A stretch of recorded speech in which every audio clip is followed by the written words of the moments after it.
let's talk about how, Aisha represents so many mothers who have sacrificed so much to give their children a better life.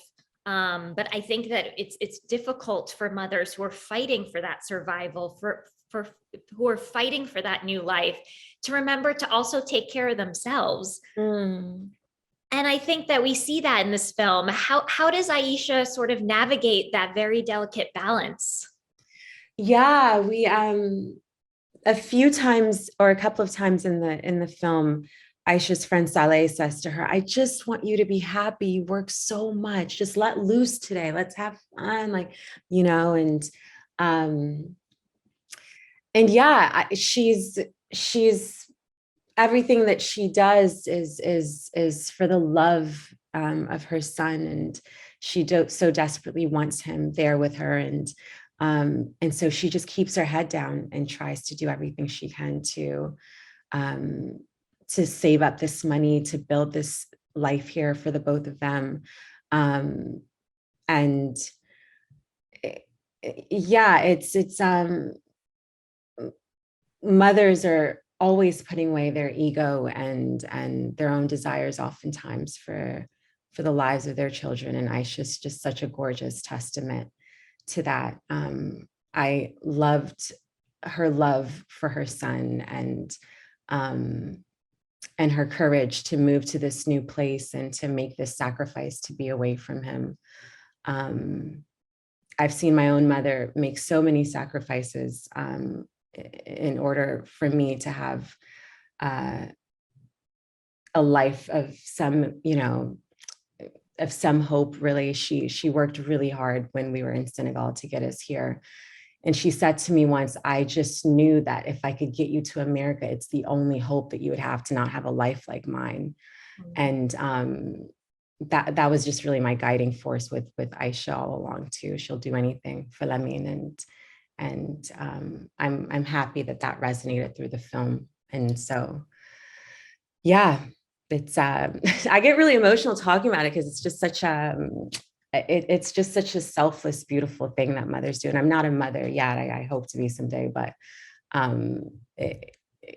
yeah, I've been seeing that profound love and dedication and selflessness my whole life from my mother. And so I had a lot of resources to pull from in creating Aisha. Really beautiful. You get me teary-eyed. That is so lovely. It sounds like this was a love letter to your mom. A gift for your mom. I'm sure that's what a beautiful experience. Thank you. And I'm sure you too, have seen your own mother, or mothers in your life too. It is a love letter to mothers, and it to the truly sacrifices we make, and where they make.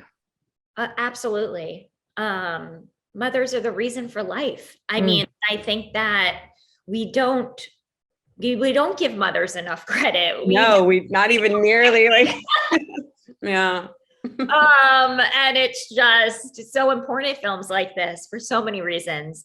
And I can't help but also think that Aisha also goes through this journey where she has to kind of re-find her voice and you see the hesitation of when she has to constantly kind of fight for herself at her job, specifically with the money issue.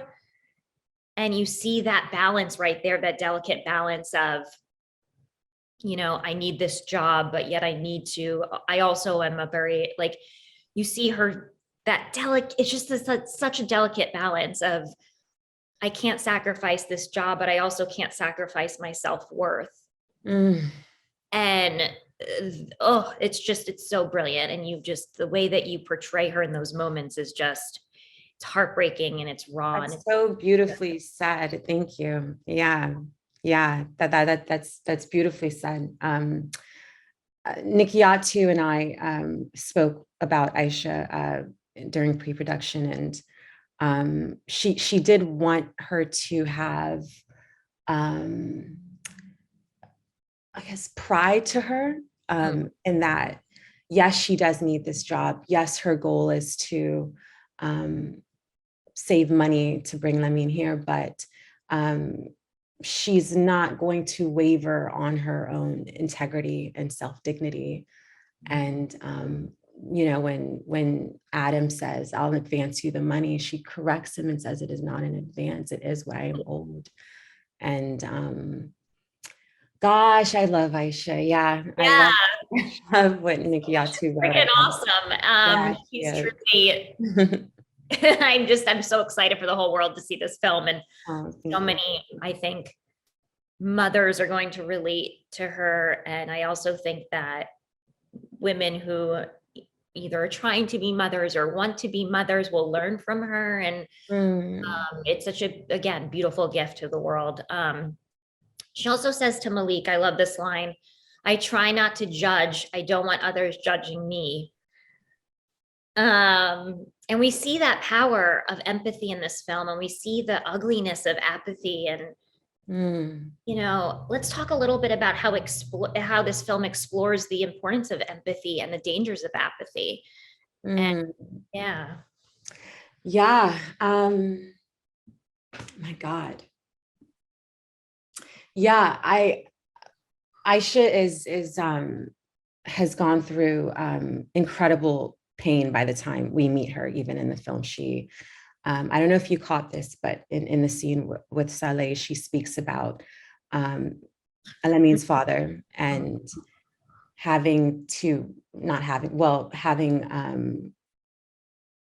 terminated her first pregnancy with him, and making the choice to keep Lamin. And there is an apathy in Lamin's father that he has not met his son and is not in his son's life and has not supported Aisha with him in any way. And so we see apathy explored in that relationship with Lamin's father. We see it again in her relationships with Amy and Adam, in the way that they dismiss her work and the time and value that she's added to their lives, that they're not paying her. And then thankfully we see empathy in her relationship with Malik, who becomes such a oh, source of solace and love and support and care for her. And yeah, both of these, both apathy and empathy, you're right, are explored throughout this film. And thank God Aisha finds some empathy and she would have survived anyway. She would have, she's strong and capable and determined, but thank God for these moments and characters of empathy and grace and support for her, and Kathleen too, and Malik. Kathleen, Talk about empathy, my kindred God. souls too, kindred souls, the two of them. Yes, yeah. So, like, yeah, she would have survived no matter what, but why should we have to survive Oh alone? my God, so well said. Yeah. And then that's like, I think, again, that's the beauty of this film too, is like there are such moments of dark and light. Mm-hmm. I don't want to, we can edit this part out because no spoilers, but the ending is so surprisingly hopeful. I'm so glad you felt, I thought so too. Yeah, Yeah. yeah. Yeah.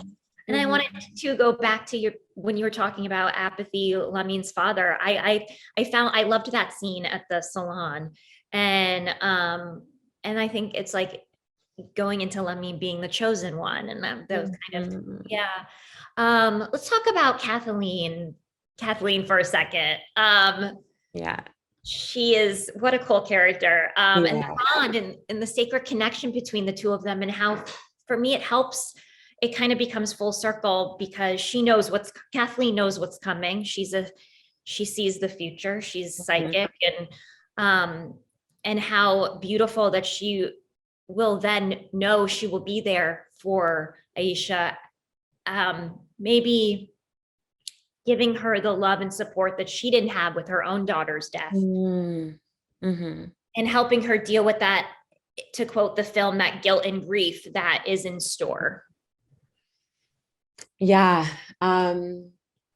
First of all, Leslie Uggams is amazing. Yeah. and, and we behind the scenes too got pretty close. I would spend any amount of time with her that I could, that was available when we weren't shooting. and just listen to her talk about her life, because she's had this fabulous, like sexy, amazing life. You know, she comes from, she's been a singer and a performer for so long, and has many stories. And so I just loved getting to know her behind the scenes, and that was like an immense pleasure.